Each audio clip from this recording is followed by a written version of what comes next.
Welcome to the Church Doctors Podcast with Scott and Marla Sheely. The Church Doctors Podcast is brought to you by Outpouring International.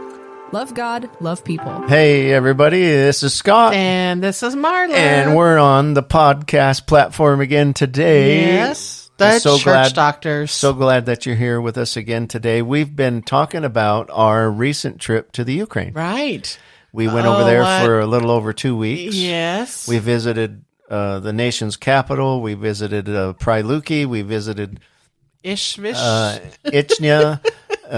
To Bucha. a hospice floor where there were a bunch of elderly people who had been forgotten.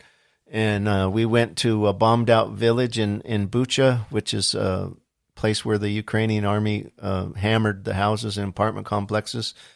And we traveled back from there back to the nation's capital, and now we're back into Lutsk again, which is the home base where the church is that we were visiting, and it's the Kingdom of God Church pastored by Alexander Rudinets. And let me just say, we had the best interpreters. I'll tell you what. We had three women. Tatiana, their Tanya, English and was Marina. amazing. Oh, my goodness. Almost didn't have any accent in their English. It was excellent. And they were such beautiful women, such loving hearts. It's so much better. I've had interpreters that weren't believers. They just came out of a university, right? Yeah. People just thought, all he needs is somebody to interpret. No. These ladies know God, and they love God, and they love people. And so I didn't even notice that they were there after a while. They just flowed right with me. Matter of fact, I like to make faces and make movements with my body. Like one time I pretended to be a zombie and had my arms out in front of me, and they did that. I have pictures. I have lots of pictures. A grumpy, sad face, and the lady did that, and so so they were great. And so we got back to Lutsk and started a bunch of meetings at that church. I think we did 10 meetings from Thursday through Sunday, and we did an outreach meetings. We did youth group meeting and young adult meeting, which was off the charts cool. And then we got to minister. Which is fun because we're almost 60, and to see that we connected with them was pretty cool. I mean, the supernatural connects you with anybody. Yeah. We love that you can prophesy to somebody out in the restaurant or out in the street. You can heal somebody's body. It bypasses, well, what kind of church are you? What do you believe? How old are you? Are you the same as me? Do you have tattoos or not? None of that matters when God touches people. And so the message that I preached on the last service that we had was that we need to have a touchable kingdom. Yeah. We need to have love. We need to have do good things. We need to be nice to each other. We need to go to church and read our Bible, and we need to share our faith, which makes it sound like words, right? But when Jesus was on the earth, he went about doing good and teaching and healing and casting out devils and raising the dead. The Bible says that all in one sentence. It's not like, for most of Jesus' life, he just sat in the synagogue and taught them. No, that's not what it says. For most of Jesus' life, he was just a good guy, and he helped everybody. Nope.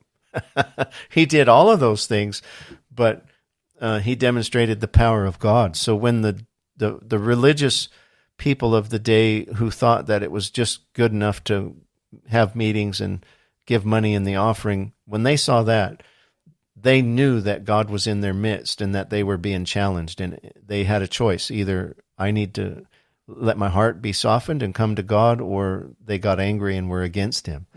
And so the supernatural opens doors that you can't open with just words. Yeah. And so we saw that happen. Yeah, and they were accustomed to seeing that. So they were full of questions, and their eyes would just get so big. How do you know that stuff? How do you do that stuff? And so we had a lot, even though we didn't have we had a lot of little individual teachings, if you will, like small groups, just because of that, just for questions. Yeah. People wanting to know, how do you do that? I mean, we had the bigger meetings and stuff. Even at the coffee shop one day, we were in Pryluki in the coffee shop, and I told my interpreter, just pick out somebody in the coffee shop, and I'll give them a word. And she goes, "You can do that?" Yeah. Like no grid for how that works, and so it was really fun. And so she did. She picked out a lady, and by chance, right? No coincidence with God. This woman had lived in Texas for a while and spoke very good English. And so I was able to talk directly with her and give her an encouraging word, and she received it. Yeah. And thought it was encouraging. Yeah. So it was fun to share and to demonstrate, to teach and demonstrate. So that was really cool about this trip. So the Sunday morning service, we're getting ready. Pastor Alexander's telling me what he thinks the order of the service should be, and then all of a sudden the phones go off, and it turns red, and half of the nation's under I would say more than half. It was more like 3/4. Another warning because there's something in the sky that they couldn't identify, and so Pastor said to you that they're bombing our people again. It's like, again, in the United States, we decide whether we're going to go to church this morning or not. And do I have time to go to that meeting or this meeting? Oh dear, they're doing another program at church. I hope they don't ask me to volunteer. And we, we just live in this optional Christian way in the United States.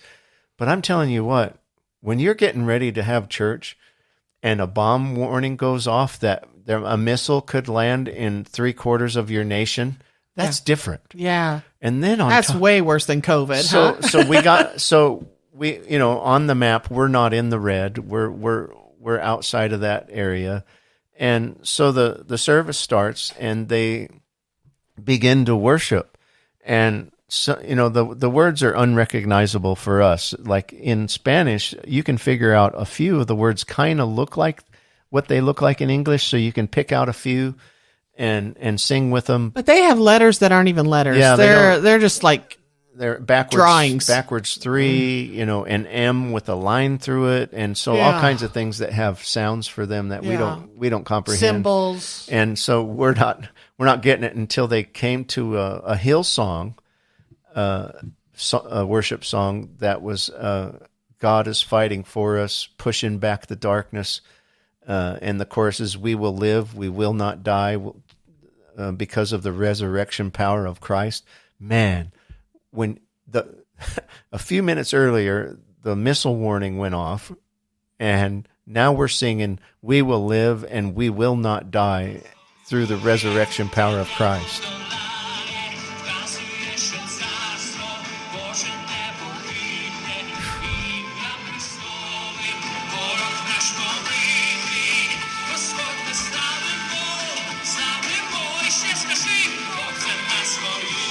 And so the worship band is saying, pushing back the darkness. He's fighting for us, and we will shout it out. And man, when you worship in church in that kind of atmosphere, your faith rises up and goes, yeah, that's God. He fights for us.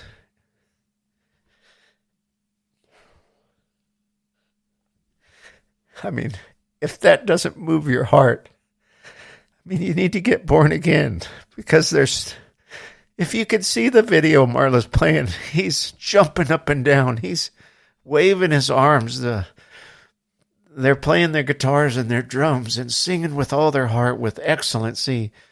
And they know that some people in their nation could be, getting shot right now. And so it just overwhelms me. And it did when I was there, and then it's like, hand out the shoe boxes, and we cried for that. And watching the kids get blessed and rejoice. And then they're like, here, hand me the microphone. And I get up, and it's like, it's a whole different thing. People ask me, what was it like? And Marla and I's both comment was I think we got changed more than they did. Maybe not. Maybe they would say that the other way around. But when you go, your gospel, what you believe, needs to fit in whatever circumstance the world is in at the moment. And we were in a country that was presently at war. I mean, and they're still worshiping. They're still going to the grocery store. They're still loving their families. They still want to go to college. They still want to better themselves. And, that's like across the culture thing over there, to want to be excellent at something. And it's a great, just an amazing group of people. The Ukrainian people are awesome, and they deserve better. And to have their lives be put at risk and their houses and businesses taken away from them just for some person's crazy political gain and land grab, or whatever's going on in that nation, whatever your political stance is, it has nothing to do with the result of what's going on. Is these people are being punished for no reason. They're just like you and me, and so lovable and so amazing. And there's, in my mind, when you're at war, it's the armies against the armies. You know what I mean? The military against the military, that they're fighting each other. But in this war, yes, there is military against military, but there's a whole lot of the Russian military that's not even fighting the Ukrainian military. They're just randomly picking villages and going down the streets with their tanks and just mowing down the buildings and the people. And they're not even fighting the army. They're just taking out, going from village to village, people. just finding the liquor store and emptying out the liquor store and just staying in a drunk stupor and shooting high-powered military weapons. It's just, wow. Yeah. And so the people crazy. are hurt. They're angry. They're bitter. Yep. They don't understand. They have unforgiveness, and it's not like you can go in and say, okay, you need to forgive the Russians. It's not like that. It's too soon. They're there. We had to come in with something else. We had to come in with God still loves you. He's fighting for you. He has a hope, and that sort of. He hears your prayers. He knows where you're broken. He hasn't forgot about you. And here we're going to demonstrate that that's true. And people's bodies were getting healed. And again, prophetic words. And then still handing out food. And we still had people, even during the regular Sunday church service, we had 7 people come forward for salvation. One whole family did. Mm-hmm. And I talked to the guy afterwards with his family, and he goes, I don't know why I stood up. I had to. I just had to come forward. And, I'd seen him before. I think he was in the outreach meeting with the yellow boxes, and he'd heard the gospel already. But Holy Spirit grabbed him and launched him out of that chair to come up for prayer. And one of the interpreters said that her high school history teacher came up, an older gentleman, and she knew him and saw him come forward for salvation, and she thought that was pretty cool. And then on the other side, I can't remember which service it was in Luke's, but before you started, you had a strong sense that there was multiple people who were considering suicide. Oh, yeah. And you had multiple people come forward or stand up. Thursday night refugee meeting. And one of them was even the drummer for the church. Yeah. Yeah. Yeah, and he was a new believer, had only been there for a month, but he was a talented musician, and they were incorporating him in the worship team. And they knew that he had been struggling with depression and anxiety, which is not a Ukrainian thing. It's a worldwide. Like I said, everybody in the world's at war. It's just that the Ukrainians can see theirs out in the open. Mm-hmm. And so that was a powerful moment where we laid hands on them and broke that spirit of suicide and death off of them, and gave them hope again. And so that's the supernatural power of God. Like, how does God know that I thought about that? How, it just, and what gives them the power to stand up in front of everybody and admit that I was thinking that? I mean, yeah. Most people wouldn't do that because of their pride, but when the supernatural happens and God calls that out, people respond. We've seen it over and over, like in Belize, all over the place, where God moves, and people within that circumstance come for prayer. And let me just say, by this time it's Sunday, and we're going to be leaving Monday to start the drive back. But just so you know, because we've talked about it in different podcasts prior to this, we were surviving. We finally figured out how to order food. We actually got to go to a Bulgarian restaurant and had some really good. It was delicious. I don't even know what it was, but it was good. And after the service, Pastor took us back to his house, and they had a spread for us, and with his whole family, and outside on the deck, and with the family from the church that we talked about that was down by the Black Sea that had grown from, nothing to 200. And we just had a wonderful time of fellowship and just hanging out together. And then we just stayed all afternoon until the evening. And then we walked home, you and I did, because their house wasn't very far from where we were staying. And the next morning we were supposed to go back. Pastor was supposed to take us back to Poland, but something happened because we were supposed to do a service in Poland. Somebody passed away, and he needed to go to the capital. Yeah, and so we were supposed to do a service in Poland on Monday night, and someone was supposed to drive us there. Well, long story short, that got canceled because Pastor couldn't come and take us. We had to actually end up taking a city bus. And it which was an old bus, not a tour bus, No. but an older bus, and it wasn't super comfortable. And our luggage was in like the trunk of the back of the bus. I think it was just ours and one other person's. It was really tight, and it made all the stops along the road, picking up and taking off people going out of the city, took and us then almost 13 out into the countryside. Yeah, It would took stop us 13 and hours to get to Krakow. pick Poland. up people. At one point, there was a bridge that was out, and they had to detour us out into Through a the farm. farming area, and the road was like 15 miles long, and it was a dirt road with big, huge my potholes. goodness. And We they were so could covered with dust. Yeah, and all that dust got sucked up into that trunk, and our luggage was covered with dirt. And Oh my goodness! And we then got to Lviv, where we were told, don't forget to change buses. and so we waited there, and Marla kept going to every bus that pulled up. Is this one going to Krakow? Yeah. No. No. Is this one going to Krakow? No. That's how we found our bus. I had to show papers just asking Krakow, and finally we found it. And it turns out that it was a nice bus. tour bus that had comfortable chairs pretty much, and we got to ride on that. It was and so hot on we- that bus. yeah, though. I was sweating. It was warm, and we got to and I got a bad spider bite on that we got bus. to the Oh. Ukrainian-Polish border, and crossing the border this time was different. Was Getting harder. out Yes. took us 3 hours So to if get through the leaving the Ukraine. They checked us.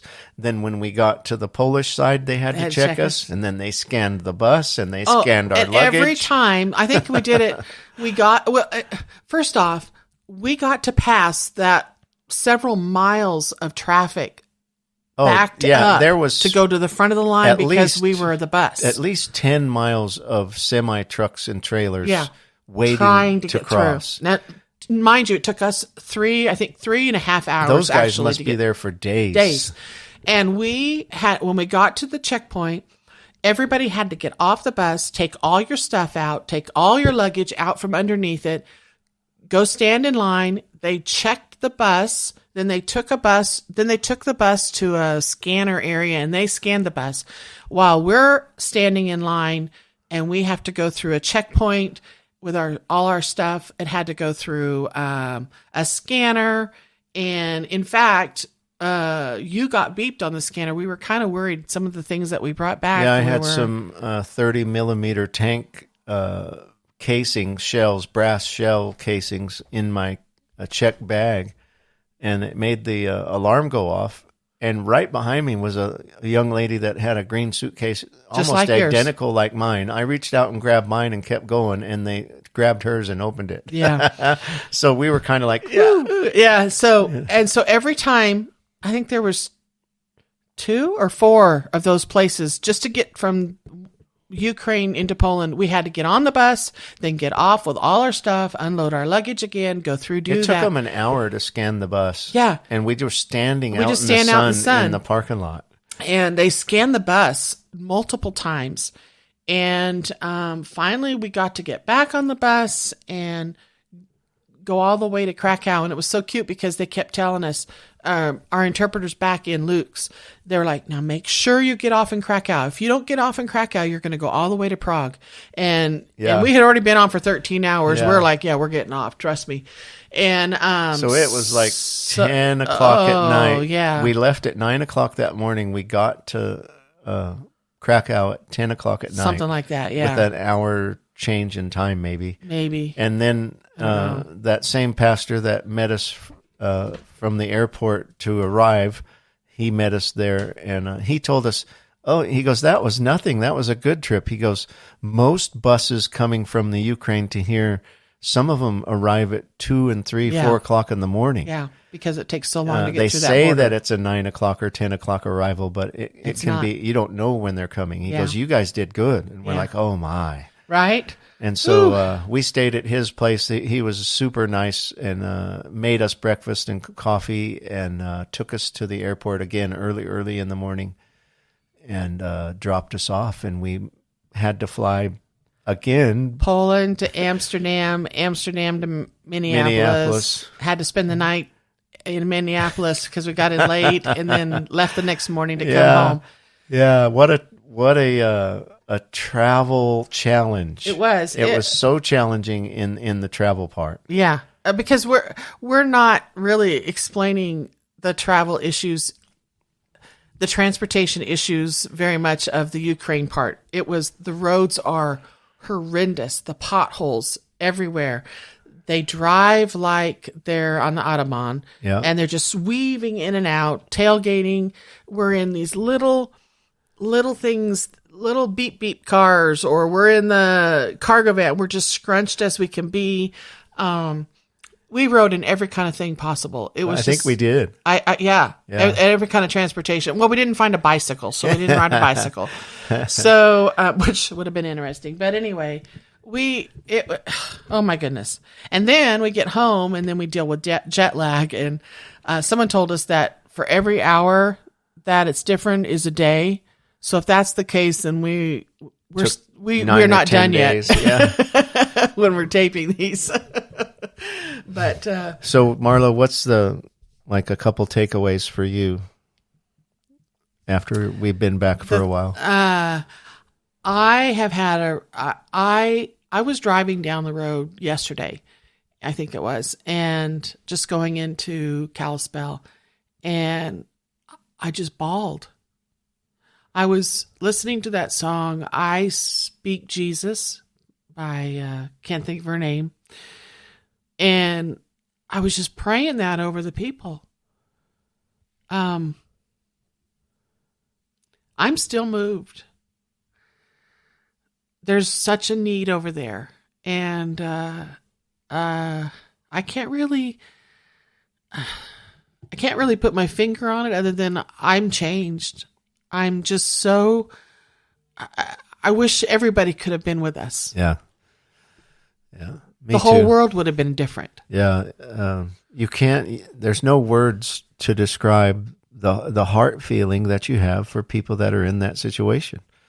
I've never experienced any challenge like that before. You can't imagine it until you're over there, and to see you just look in their eyes, even as they're doing regular everyday life, especially people that are working jobs, like people that are working at the grocery store next to the hotel. They work there like 16-hour days. Oh, it was crazy. And you look in their eyes and they're just like hollow and empty and despair. And you can tell that life's hard. Yeah. And they're displaced people probably. They're probably, right. They're doing jobs that they never thought they would ever have to do. They're living where they never thought they would live. And, maybe that's why there was a challenge with some of the food that we have, because they just, people left one city and other people came, and the businesses are trying to still stay open, and they just hire whoever can work. And And so, yeah, so.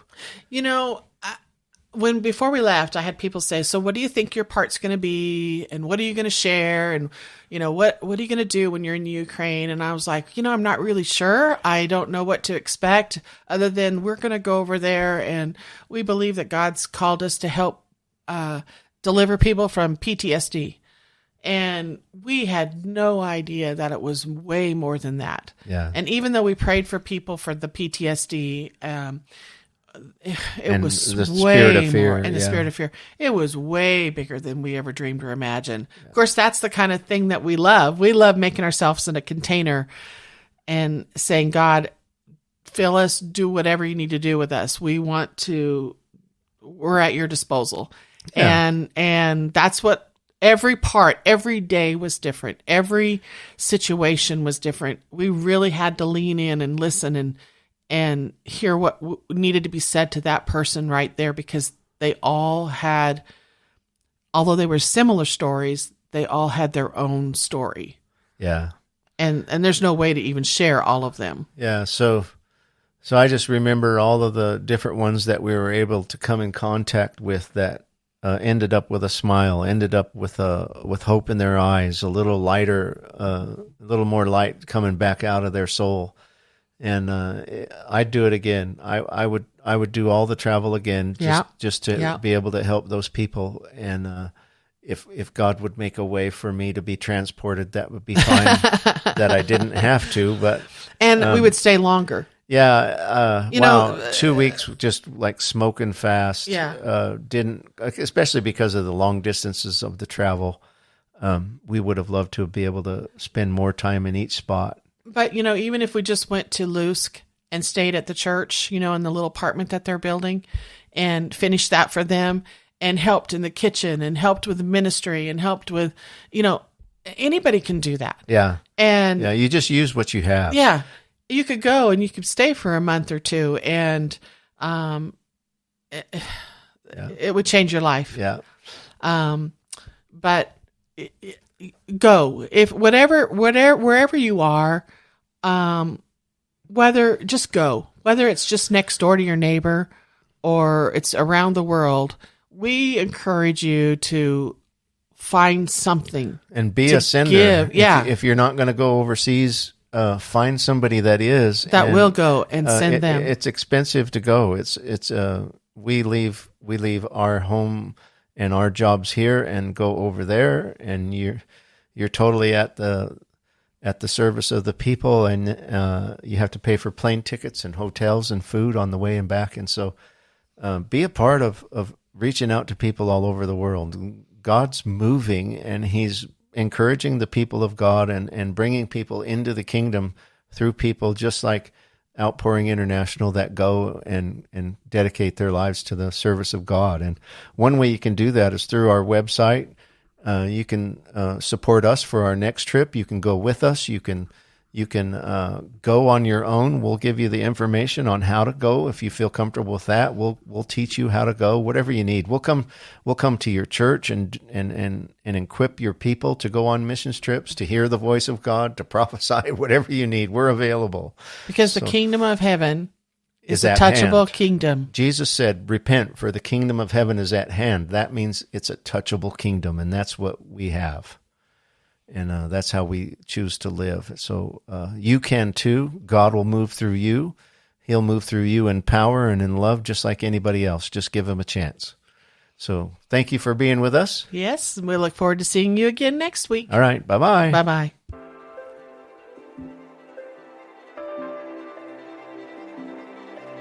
Thanks for joining us on the Church Doctors Podcast. For more information or to contact us, please visit our website at outpouringintl.com.